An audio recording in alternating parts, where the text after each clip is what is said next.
Hello, and welcome to the Reversing Diabetes with Delane MD podcast. This is episode number 221. I'm Delane Vaughn, a board certified family practice doctor, a former emergency room nurse, a veteran healthcare provider, and the host of this podcast. This podcast is for women who are not ready to let go of their longevity, their vitality, and their vigor. It's for women who know that life is a gift and they see type 2 diabetes as a threat to that gift. They are badass women who do amazing things in other parts of their life, but can't seem to master chocolate cake. If that's you, let's talk. We are talking today about I can do it myself. That story that we tell ourselves and that we've heard told to us many times over the years. But before we get started, I do want to remind you that if you are on medications for your type 2 diabetes, please be very careful as you make these changes, the changes that I recommend in this podcast and these episodes. You have been medicated for the way that you have eaten in the past. And if you change the way you eat, you're going to need to change your medications. And if you don't, you can get very, very sick. The kind of sick that looks like hospitalization and possibly death. It can get very dangerous. So make sure that you have a clear line of communication open with the primary or the provider, the medical provider who's given you these medications. And you know how they want you to share your blood sugars with them, and then you know how you can expect to get feedback on how to come off of your medications in order to keep you safe. This is really important to do as you're making these changes. And again, if not, you can get very sick. And I want you to be safe. So I want you to be very, very careful. I also want to ask you guys to share this. If you found this podcast helpful, if you found it that you're seeing amazing changes in your life from implementing these strategies, please share it. You can do a couple of things. You can share it on your social media, whether it be Facebook, Instagram, Twitter, although I don't use Twitter, but you can share it however you use social media. But you can also just like the podcast on whatever podcast player you're listening. You can like it, you can rate it. The more times that you like and rate this podcast in your podcast player, the algorithm sets it up to put it in front of more people. So like it, rate it, give it a review, share it on your social media. All of these things help get this podcast out there. Again, for women who need to hear this, remember that 9 out of 10 people in America struggle with insulin resistance in some form or another. They need to hear this information so they can realize what they can do to live a naturally healthy life, that they're not just, condemned to using medications, the Western medical system. So lastly, I am offering diabetes reversal assessment calls. These are 45-minute calls where you and I get on the phone. We discuss what your obstacles are. You'll get clear on what your biggest obstacles have been and why you haven't been able to overcome them. If you're interested, you can hear more about working in the program and my group program for women with type 2 diabetes. But you can get some help and some clarity on kind of moving forward to start reversing your type 2 diabetes. If you would like to set one of those up, you can set it up yourself. You can go to Calendly, CALENDLY.com/DelaneMD. That will get you to my schedule, and you can just set it up that way, or you can always send me an email at delane@delanemd.com. All right, so let's talk about I can do it on my own. So the phrase that you probably are familiar with is hearing this from your children, or maybe nieces and nephews if you don't have children. But I remember my babies saying this. I remember my kids would say, I can do it on my own. They'd be trying to do something, pour a glass of milk or tie a shoe or button their shirt. I can do this on my own. I've got this.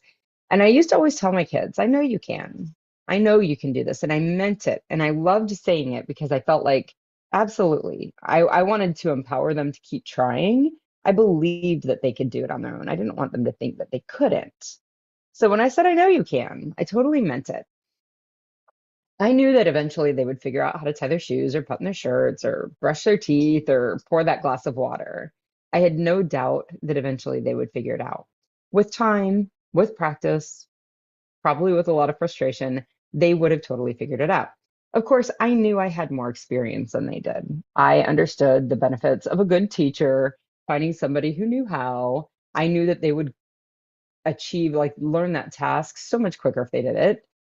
They found someone who knew how to do the tasks, who found the tasks to be easy. I knew it was easy for me, and I knew it would be easier for them to learn it if they could find a good teacher. So tying their shoes, brushing their teeth, buttoning their shirts, pouring glasses of water, that was easy for me. But my kids were right. With enough time and energy, they would absolutely figure it out. They would invest resources that they had or, resources that were needed to figure it out. Sometimes these resources were asking others, maybe friends, or asking each other. I have twins, and so they were asking each other, how did you do it? Now show me what you did. Now, what was that? Sometimes they were watching other people do it. And they probably did get some help from these resources. They also likely picked up some ineffective strategies and habits in that practice of asking others versus, getting taught by somebody who actually knows how to do it. In the meantime, what I learned patience. I learned to watch them struggle. I learned to watch them repeatedly attempt to maneuver their shoelaces or line up their buttons to their buttonholes or slowly move their toothbrush over their teeth. Sometimes I had to go behind them and clean up the messes that they spilled while they were trying to learn how to pour a glass of water. But sometimes the role that I played was they would get really frustrated and they would come to someone who knew how to do the job. Me, a lot of times, sometimes their grandparents, sometimes their older brother. They would break down though and they would ask for help. And why? Well, it was because they didn't want to take the extra time anymore to figure it out, right? They were in a hurry to go outside and play with a neighbor kid, or they just wanted to get back to watching the television show that they wanted to watch. Whatever it was, they wanted to get the job done. And they knew where to go to get the job done. They knew who to ask. And they got to a point where they were so frustrated doing it on their own that they just needed to find somebody who knew how to do the job. And lickety split quick, they would ask somebody for help, and their shoes would be tied, and their shirts would be buttoned, and their teeth would be clean, and they'd have a glass of water, and they could go back to living the life that they wanted to live, to doing the things that they loved. They could let go of the frustration, and it was so much easier to have that person show them. Inevitably, they did have to learn how to tie their shoes, right? They couldn't have somebody else tying their shoes for the rest of their life. They had to learn how to do the job independently. But it required being taught, it required practice, and it required refinement. Without that teacher, the task becomes hard. Sometimes it feels impossible. And frequently it became overcomplicated, sometimes by learning these ineffective techniques. Okay. So when children learn from the I can do it myself mindset, the result takes longer, is less effective, and feels overall really, really hard. If it's a task that is something they can just avoid doing for the rest of their life, I did this with cooking. Some kids do this with driving. They never learn to drive a car. Some kids, would love to have the skill set of building like furniture at home or, small, projects at home.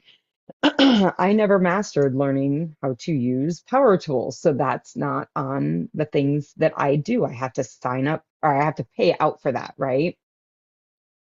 If it seems like something they cannot learn, if it's so hard that they feel like they cannot learn it, they'll give up. They'll avoid learning how to do those tasks. Okay. The I can do it myself mindset keeps many women stuck with type 2 diabetes in a similar pattern. Okay. They believe that they know the things they should do: more veggies, more exercise, less donuts. And definitely, they're not wrong. Those things would help. But fixing your type 2 diabetes and learning to live a naturally healthy life is more than veggies, it's more than sweat, it's more than donuts. It's those three things together are the equivalent of kids trying to tie their shoes because they know shoelaces need to go together. They need to put shoelaces together, and that's tying the shoes. Yeah, on some level, you do need to put shoelaces together, but doing that alone doesn't get the job done. Women who struggle for months or sometimes years or sometimes even decades to fix their type 2 diabetes are not able to implement the eating more whole foods, getting more exercise or regular exercise, and avoiding processed foods in a way that gets the end result they're looking for. Kind of like kids who know that shoelaces need to go together to tie their shoes.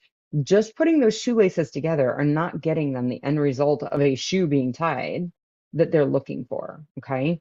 Just trying to figure out how to eat whole foods, how to exercise, and how to avoid processed foods. Like, you need to do those things. So why can't I do that? That is not going to get you the end result that you're looking for. For these women, fixing their diabetes becomes really, really hard. They have to work so hard at it. They use words like strict and we need somebody to push us along. They feel frustrated. They feel defeated. They feel lost. And like a child who does not have a teacher, the task becomes impossible. And they pick up many ineffective strategies and techniques along the way that don't really lead to the lifelong changes that they're looking for that end result that they're looking for. So these women, they repeatedly quit. They feel like they have to be so strict because it's so hard. They feel like they need accountability buddies. They need their husbands to do the same work that they do. They need their families to eat that way. They need their best friends to do it so that they can be successful. They look to fat-free concoctions. They look to fad diets. They think they need to clean their house of all of the tempting foods, all the foods that make them sick, because that's how I have to manage my temptations. They believe they need to join challenges or expensive gyms. And if I had a nickel for every woman who told me that she needed her jaw wired shut, I wouldn't need to have, I would have like an Audi sitting out in my driveway, right? Like these are the desperate things that women believe. These are the experiences they have because they believe that they should just be able to do it on their own. Okay.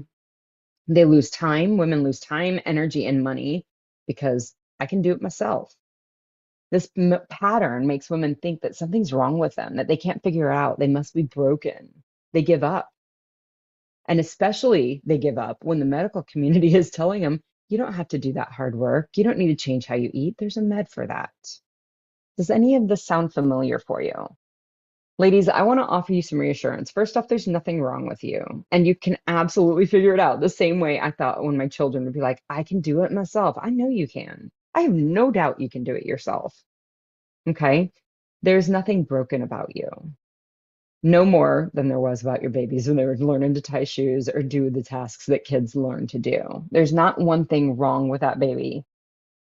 Okay, there's not one thing wrong with you. Women with type 2 diabetes go through all of these feelings. They feel frustrated, they want to give up, they believe they're never going to figure it out, it feels hard, and sometimes it feels impossible. And unfortunately, you're going to pick up some dysfunctional strategies along the way that have to be unlearned. And this is where having a guide and a teacher along the way is so helpful. Finding somebody who knows how to do the damn thing and they're doing it easily, somebody who's mastered it, someone who's tied shoes for years. They've tied gym shoes, they've tied dress shoes, they can tie your shoes, they can tie their own shoes. That's the person you want to help along the way. You want to get help from along the way. Having a guide along the way helps you learn how to do it on your own, how to do it faster, how to do it easier, and how to do it effectively. So, ladies, I say this all the time. Look around you. Who is doing the damn thing? Who is living a naturally healthy life in your life? Ask them. Ask them what they're doing. Find a guide. I try to live my life in a way that I can be that guide. Certainly, I live diabetes free. I did get my labs drawn yesterday, and so I'm pretty excited to see what comes back. I don't know, my A1C has been less than 5 for years, but I'm always like, ooh, did I do something to mess that up? Let's see what happened. Do I need to make some changes? I live diabetes free. I find it easy. I like the way I live. I like the foods that I eat. And I've done this for the last 5+ years. And I've helped many other women do this as well. But if it's not me that you're going to look to for that guide, for that help, for a teacher, please look around and find someone else who's doing it and ask them, how are you doing it? When our children let go of their pride and just ask for help, they learn to do the task quicker.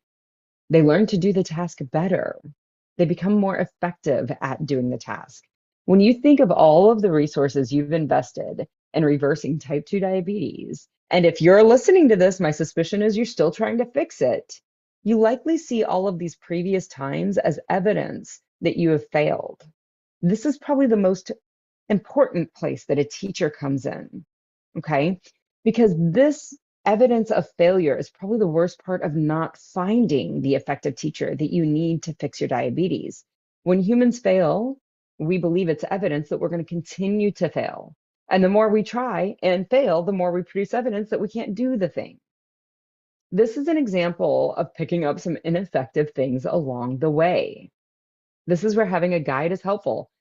If a mother teaching her child to tie their shoes, let their child believe that every time the knot did not tighten down, it meant that they were never going to tie their shoes, all children would be wearing Velcro shoes to this day.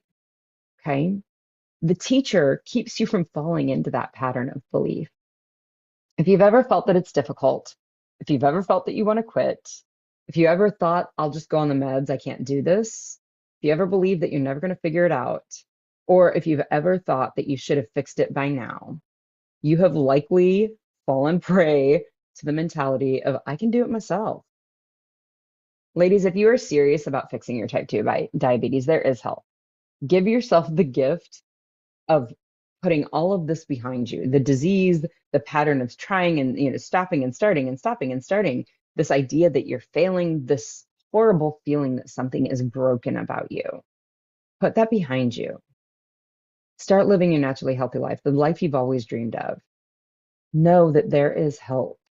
I offer help, and there is help other places all around the world. Look for the help. You just have to look for it and take it. Again, if not me in my program, look around and find somebody else willing to show you the way to help you out.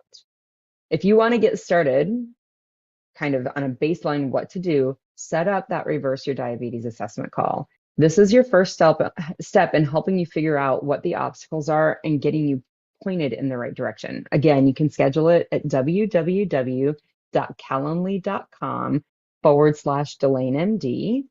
And then you can also always reach out to me, Delane@DelaineMD.com.